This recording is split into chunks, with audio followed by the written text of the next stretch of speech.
Familia, bueno, pues en este penúltimo vídeo, porque el último lo voy a dedicar a comentar una noticia que viene desde Venezuela, como ya he adelantado en el primer vídeo que les he subido, vamos a actualizar la información sobre el famoso antivirus. Verán, yo entiendo, y es que además es verdad, que lo que hemos vivido durante estos días es precisamente una propaganda y un lavado de cara hacia el exterior.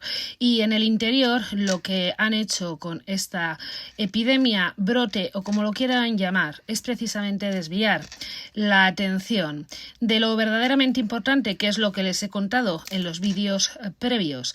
Pero fíjense, no podemos tampoco descuidarnos. Yo fíjense que llego hasta a pensar que hasta cierto punto creo que tenían otras intenciones y no sé si acabará saliéndoles bien la jugada. Lo cierto es que yo pienso, si se ponen a ser mal pensada, y es mi opinión, que aparte de todo esto que les acabo de contar, también a lo mejor es interesante generar una nueva epidemia para presuntamente volver a robar. Lo digo porque en el caso de las mascarillas, yo que estoy viendo gracias al canal de Medidas Cautelares todas las sesiones de juicio, cumpliéndose de esta forma el principio de publicidad del que todos los ciudadanos tenemos derecho precisamente a beneficiarnos de ella a través de los medios de comunicación, pues hay algo muy relevante, y es que precisamente se habla no solo del bombazo de las mascarillas, sino también de que Koldo, en algún que otro WhatsApp que mandó, también hablaba de algún tipo de negocio con el presuntamente, siempre porque obviamente no han sido condenados, precisamente con los medicamentos del famoso coronavirus, con las empresas que fabricaban o que pretendían fabricar el medicamento maravilloso para el coronavirus, que fue precisamente una vacuna de la que nunca se ha hablado, pero yo sí he hablado con personas que se vacunaron y salieron peor de como precisamente estaban sin haber tenido el coronavirus o habiéndolo tenido pero con síntomas que nada tuvo que ver con mucha población que por desgracia falleció. Pero fíjense, en respecto al antivirus, les traigo un vídeo que es lo que deberían de hacer los medios de comunicación, no sé, españoles, si es que han estudiado periodismo a nivel internacional, deberían de informarse por fuentes que obviamente tienen este tipo de enfermedades porque son endógenas, es decir, son de esos países. Lo que no puede ser es que se llame a un epidemiólogo que obviamente sabrá de muchos virus, pero no sabe con tanta precisión cómo actúa este virus como pueden ser los virólogos de esos países que trabajan continuamente con los mismos. Bien, pues yo sí me he dedicado precisamente a través de las noticias internacionales, en este caso de Argentina, a escuchar a una viróloga argentina hablar del antivirus. Saben ustedes que el último vídeo que hice al respecto de este tema era precisamente de un ciudadano francés que es ciudadana, no es ciudadano, que precisamente estaba contagiado de antivirus y ahora mismo está en un hospital en París bastante malo, bastante grave, y es que es así. Es que este virus obviamente a lo que afecta es al sistema respiratorio y evidentemente si afecta al sistema respiratorio no creo que sea porque se contagie por contacto entre manos, o sí, también puede ser, pero no, el contacto entre manos será indirecto a lo que luego surja, porque si yo tengo un contacto con una persona con antivirus con la mano y luego resulta que me lo llevo, por ejemplo, a la boca, estoy respirando del virus. Y eso es precisamente lo que forma parte de estos contagios. Esta señora francesa está muy grave. Discúlpenme por la expresión, pero creo que la va a palmar. Es una expresión muy vulgar, pero por desgracia va a ser así. ¿Por qué? Pues porque es que este virus tarda en manifestarse, pero cuando se manifiesta con todos los síntomas no hay nada que hacer. Por muy buenos que sean precisamente los que le estén tratando a la señora o cualquier otra cuestión, ¿eh? Por ejemplo, también escuché, aparte de que también tenemos aquí en el Gómez Ulla, un contagiado con antivirus y que nos están ocultando información, insisto, decir que todo, claro, porque esto es graciosísimo. La cuestión es que este señor, en teoría, según dicen, no se sabía que venía con antivirus del barco. Otras fuentes dicen que sí.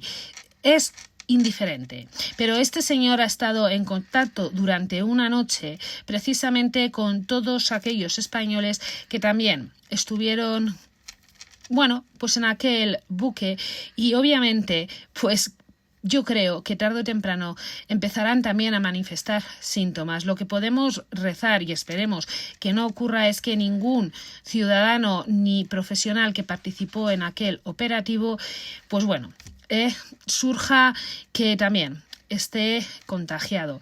Se dijo que el buque no iba a tocar puerto, el buque tocó puerto.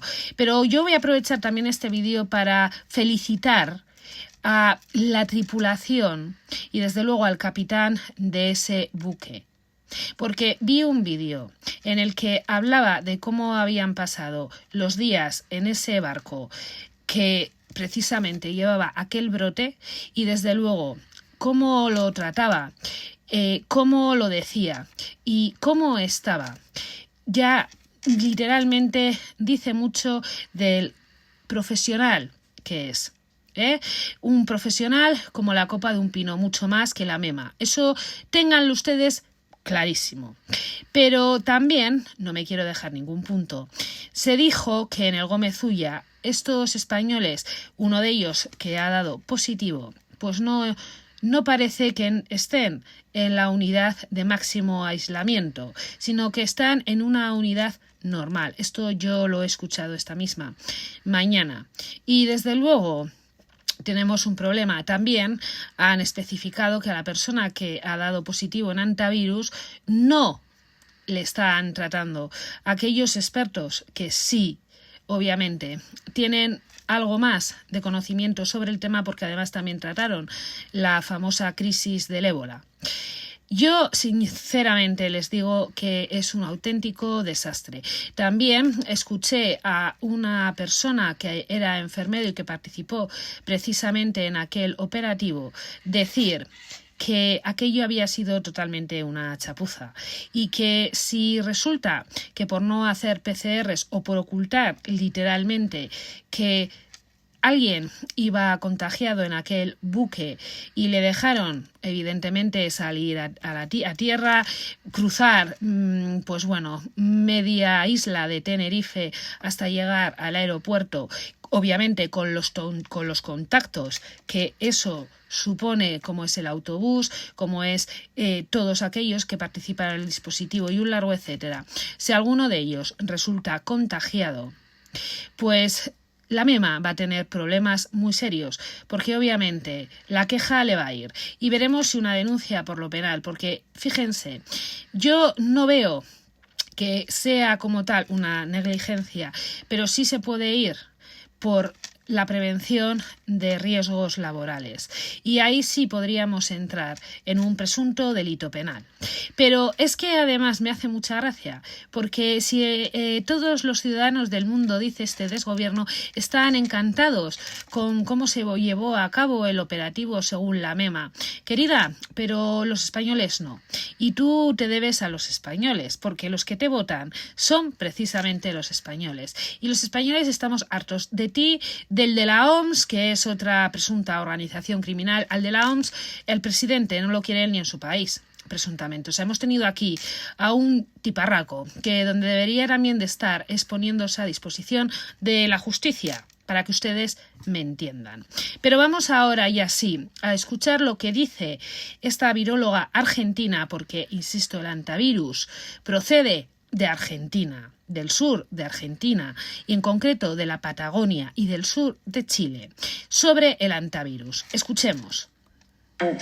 En esta última temporada hemos tenido un aumento de casos por encima de los valores habituales y tenemos 4 corredores habituales. Salta, Jujuy, todos los años reportan casos, Santa Fe, Entre Ríos, Buenos Aires, desde el Delta hasta Quilmes, La Plata, y luego los Andes patagónicos en las provincias, y lo quiero aclarar, Chubut, Río Negro, Neuquén, lo mismo del lado chileno a esa altura, en esa latitud. Claro. Y aclaro esto porque la isla de Tierra del Fuego, desde fines de los 90, que no reporta ni un solo caso de hantavirus. Exacto. Entonces, el cuidado que hay que tener es con cepa Andes, que es uno de los 4 hermanos, digamos, de este virus, que tiene transmisión interhumana, y es el aislamiento respiratorio del paciente, claro, ante la sospecha y luego, obviamente, frente a claro, la Elena, certificación del caso. Con respecto a estos casos, porque se habla de que evidentemente acá hubo contacto o contagio. Aloro acaba de decir que el aislamiento respiratorio es fundamental. ¿Por qué? Pues porque se contagia por el aire, al igual que el coronavirus. Que no nos vengan con historias diciendo que los vectores de contagio son única y exclusivamente, y esto ha quedado acreditado con todos los casos que ha habido después, solo verán, pues por el contacto íntimo o porque estás en contacto con la rata, que no y que no. Continuamos. Humanos, no es seguramente la primera persona se contagió de uno de estos roedores de estas características tan particulares, pero arriba del barco se contagiaron entre humanos. ¿Cómo es ese contagio? Por vía respiratoria.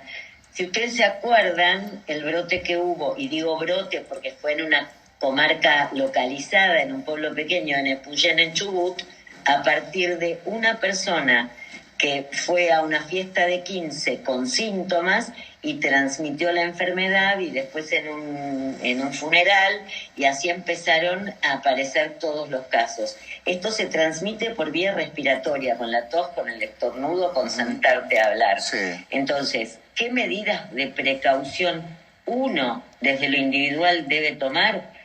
Es, si uno va a estar en contacto con roedores, ejemplo, te vas a hacer avistaje de aves y vas a estar tirado así con binoculares mirando, y vas a estar apoyado todo tu cuerpo en lugares donde pudo haber habido roedores que orinan o que eliminan materia fecal, después quitarte esa ropa, ¿sí? Lavarte muy bien las manos, no tocarte la cara después de haberte sacado la ropa, decir, ay, mira qué interesante, me levanté y me picó la nariz y me toqué. Lavarse bien las manos. Si uno va a hacer actividades de camping, no dejar alimentos que atraigan roedores. Lavarse muy bien las manos después de juntar la leña. No dejar la leña al alcance de los roedores, dejarla siempre bien cerrada. Sí. Limpiar muy bien con agua con lavandina y con protección, claro, de barbijo N95, Elena, protección ocular, botas. Sí. Si uno va a entrar al y en el caso de contagio, porque estamos hablando de 3 personas que fallecieron, hay personas que están internadas, ¿por qué es tan grave y cuál es el tratamiento? Digamos, una vez que una persona se contagió, evidentemente no es mortal, pero ¿por qué termina muriendo gente producto del hantavirus? Sí. A ver, hantavirosis americana tiene una alta mortalidad como enfermedad, entre el 30 y el 40%, a diferencia del hantavirus asiático, sí, que afecta principalmente el riñón, da manifestaciones hemorrágicas y tiene una mortalidad muchísimo más baja, alrededor del 3 al 5%. Ajá. El problema con hantavirus americano es que tiene un periodo de incubación que puede ser muy prolongado, hasta 45 días, de ahí la necesidad del aislamiento respiratorio de los que estuvieron en este crucero, porque pudieron haber inhalado partículas, insisto, porque era virus Andes, y hubo transmisión interhumana o pudo haberla. Sí. Entonces, estas personas tienen que tener aislamiento respiratorio por 45 días, hacemos los estudios, sabemos que no se contagiaron, fantástico, pueden volver a su vida normal. Esto por un lado. Por otro lado, ¿por qué tiene una mortalidad tan alta? Porque después de que se instalaron los síntomas, que empieza como un cuadro gripal, me duele la cabeza, tengo un poco de fiebre, empiezo con tos, rápidamente evoluciona a una neumonía bilateral con insuficiencia respiratoria y evoluciona capaz que en 6 horas a la muerte. Estarás hasta las narices de ver vídeos de gente que te promete hacer dinero muy rápido. Pues esto Es lo que cuentan aquellos que obviamente conviven con este virus. Punto número 1. Es similar al coronavirus. Similar. Lo peor es que es igual, señores, porque el coronavirus generaba una neumonía bilateral. Este también. También, insisto, es que no es que solo se contagie por la vía aérea, como muy bien ha dicho esta viróloga o médica, sino que es que también con tal de, por ejemplo, tener la mano precisamente con ese virus y una persona se lleve la mano precisamente a las fosas nasales o a la boca, puede ser que también te contagies. Y es una enfermedad que te lleva a la muerte de forma isofacta. Empiezas con síntomas, al igual que el coronavirus, y acabas en cuestión de 6 horas, oigan, en el otro mundo. Claro, yo el otro día en aquel operativo lo que vi fue gente totalmente desprotegida en relación con lo que comenta precisamente esta médico. ¿Por qué? Muy sencillo. En primer lugar, porque aunque todos llevaban mascarillas, ninguno llevaba guantes. Claro, si yo estoy en contacto con una persona que obviamente está contagiada y le doy la mano, posiblemente él al estornudar ya te habrá puesto carga viral en la mano. Y si yo me la llevo a la boca en cualquier momento, sin lavarme las manos previamente y llevo sin llevar mascarilla o llevándola, pero luego me la quito y pongo la mano en la boca o en el aire, pues me contagio. Luego, obviamente, lo raro será que ninguno de los 13 que quedan en el Gómez Ulla, precisamente españoles, los demás, de momento no voy a hablar mucho, no queden contagiados. Porque van a quedar contagiados, sí. Y verán, lo cierto es que no sé si tendrá la misma propagación o no que el coronavirus, pero lo cierto es que nos encontramos ante enfermedades muy similares. Obviamente ahora este virus se desarrolla en Argentina, pues en época de primavera, verano, y allí verano, otoño, por lo tanto los climas tienden a ser muy, muy parecidos en esta época, tanto en España como en la Argentina. Por lo tanto, pues esa transmisión sí se puede dar, y además es que el virus está no mutando, sino que está en su ambiente, está en un ambiente, pues bueno, suave, un ambiente como en el que se crea precisamente. Por lo tanto, nada de lo que nos han contado es verdad. Nada. Y desde luego, un error garrafal, precisamente dejar a todos aquellos que participaron en ese operativo con las manos precisamente sin guantes. Fue un auténtico delirio. Otros se quitaron la mascarilla en el autobús que luego iban a utilizar el resto de pasajeros. Váyanse ustedes a saber si la mascarilla hace o deja de hacer. Lo que yo no tengo muy claro es si habrá salido otro caso o no. Eso tampoco lo sabremos, porque si algo caracteriza este desgobierno es el oscurantismo. Fíjense, Javi, uno de los seguidores del canal, me ha dejado precisamente un vídeo de la comparecencia de las últimas que hizo la MEMA cuando estaba precisamente en Tenerife, y decía que habían realizado un simulacro precisamente en La Palma de Mallorca. Verán, es que esta señora también confunde Las Palmas con La Palma. No sabe, piensa que es lo mismo. Esto para empezar. Pero donde se hizo el simulacro es en Mallorca, no en Canarias. Bien, pues claro, esto podía ser un síntoma de que a lo mejor esto ya estaba preparado. Verán, puede ser. Yo es que me creo absolutamente todo. Pero la realidad es que sí, podría ser. Es que váyanse ustedes a saber. Yo cuando también lo escuché me quedé un poco perpleja. Y sí, es bastante plausible, ¿por qué no? Y a lo mejor, quién sabe, sí, insisto, estaba preparado y nadie lo sabíamos. Con este desgobierno puede pasar cualquier cosa. Pero bueno, una voz autorizada, como es una persona que obviamente conoce perfectamente al virus porque es precisamente donde se desarrolla, y esta mujer es de la Argentina, pues creo que es la voz más cabal para poder saber de primera mano la información sobre este virus y que estemos todos con precaución, porque sí, se propaga al igual que la COVID, sí, va a haber más casos, sí, además es que el periodo de incubación es mucho mayor y sí, como en unas horas empieces a estornudar, lo siguiente es estar en el otro lado del mundo. Señores, un beso enorme y vamos con Venezuela en 5 minutos.